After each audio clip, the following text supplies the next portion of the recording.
The biggest fear when approaching the Atchafalaya Basin Bridge is running into a wreck or construction. Once you're on the bridge, most of the time you're stuck, sometimes for hours with nowhere to go.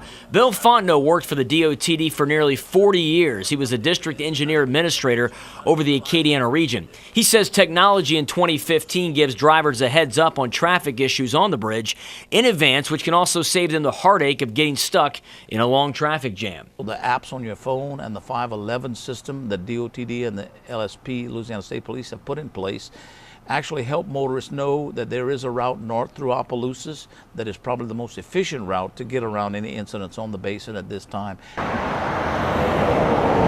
Nearly 20 miles long, the Basin Bridge is the second longest bridge in the U.S. and 14th longest in the world by total length. Keeping traffic flowing smoothly is a beast of a task for Louisiana State Police. No one wants to see traffic moving on that bridge more than state police and the agencies that are affected by it. It involves a lot of manpower. DOTD estimates that on a normal business day, 40 to 50,000 vehicles cross the Basin Bridge.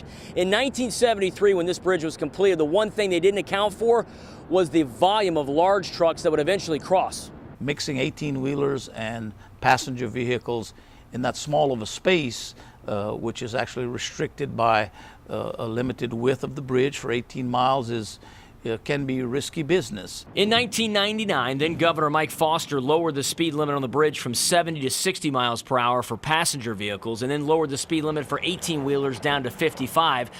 By law, 18-wheelers must also stay in the right lane at all times when crossing the bridge. These changes seem to have helped cut down on serious wrecks. Well, we have seen a decrease in commercial vehicle crashes on the Basin Bridge, and it appears to be it's a direct result of lowering the speed limit and also having the trucks remain in the right lane.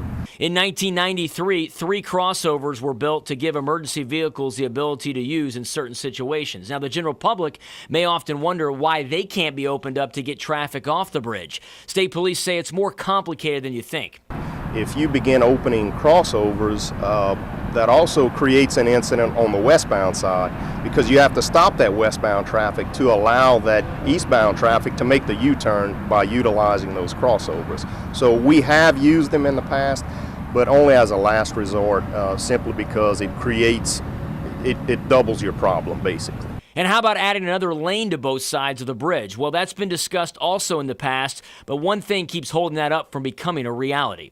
Would improve things tremendously, but that'll be many years before that'll happen, mainly because of funding. Jeff Horchak, KLFY News 10.